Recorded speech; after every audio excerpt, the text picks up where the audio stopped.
اپنی نظر اور شرمگاہ کی حفاظت کریں۔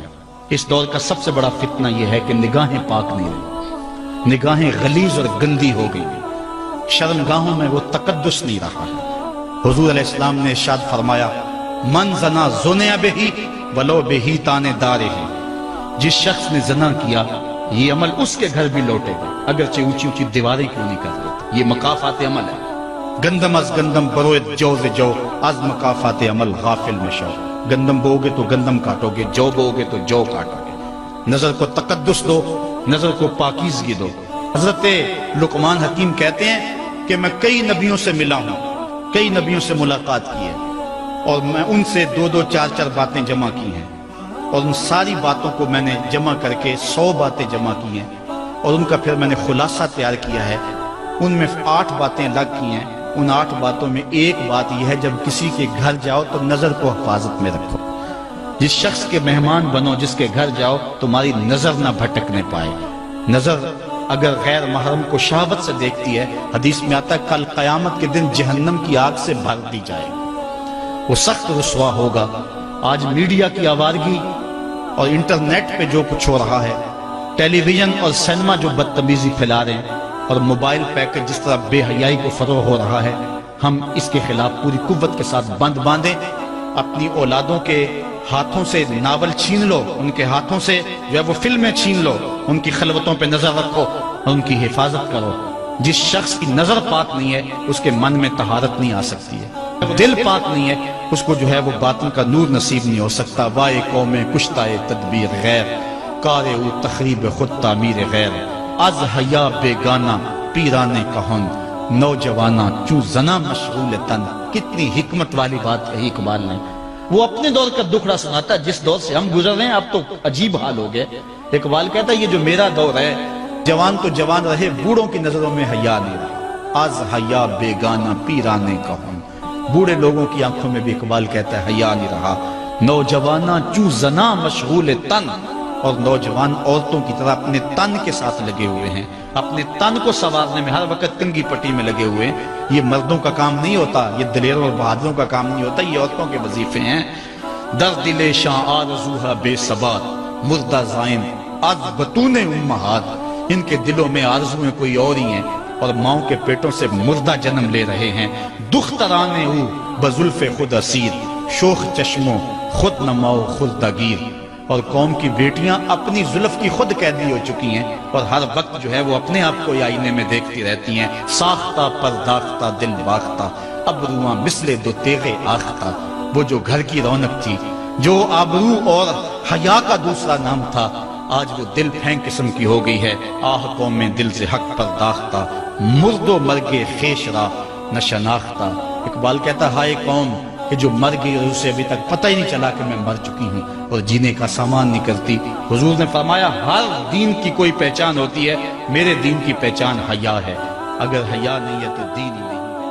ہم نے جس دور میں اپنے ماں باپ سے دین سیکھا تو اس وقت اتنے فرقے بھی نہیں تھے، نہ بات بات پہ شرک کے فتوے لگتے تھے، اور نہ ہی لوگ دین کو کاروبار بنائے ہوئے تھے۔ اس وقت کوئی کھڑا ہو کے نعت بھی پڑھتا تھا تو اس کی آنکھیں بند ہوتی تھیں اور تصور مدینے کی گلیوں کا طواف کر رہا ہوتا تھا۔ اور اگر کوئی پیر طریقت تھا تو اس کا مقصد مخلوق کو اللہ تک پہنچانا تھا، لوگوں کا دل اپنی جانب موڑ کے مائل کر کے اپنی جیب گرم کرنا مقصد نہیں تھا۔ اس وقت عالم دین لوگوں کی عقیدتوں کو سمیٹ کر کے، گھیر کر کے، اپنی عقیدت کے دائرے میں ڈال کر کے ان سے سطحی مفاد حاصل کرنے کا دھندا نہیں کرتے تھے۔ اس وقت عالم دین بندے کو گناہ سے نکال کر کے اللہ کی دہلیز پہ سجدہ ریز کرنے کا کام کرتے تھے۔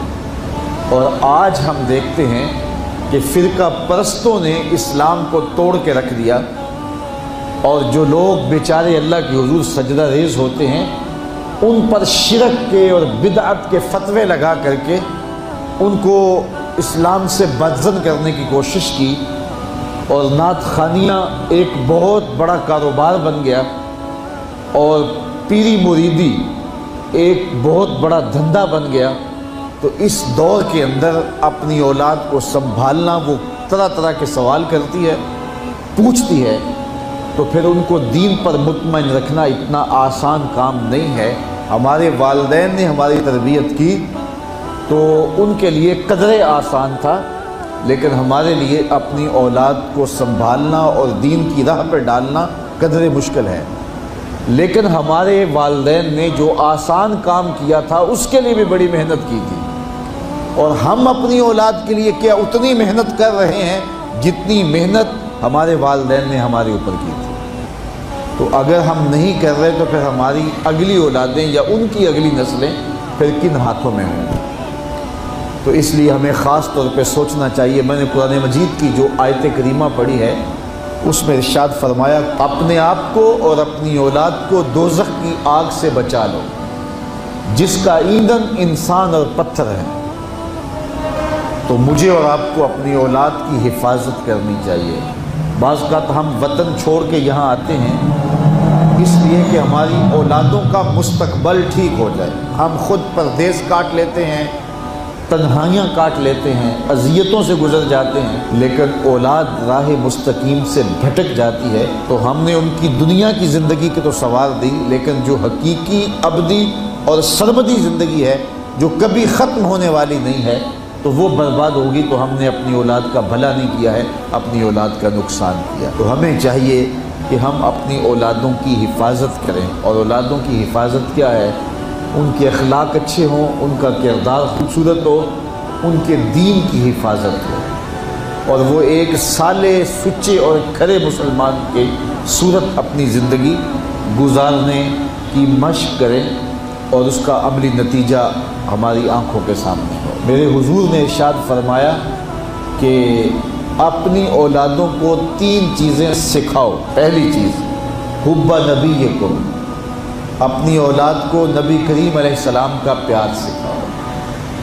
دوسری چیز وحب اہل بیتہ، اور حضور کے اہل بیت کا پیار سکھاؤ۔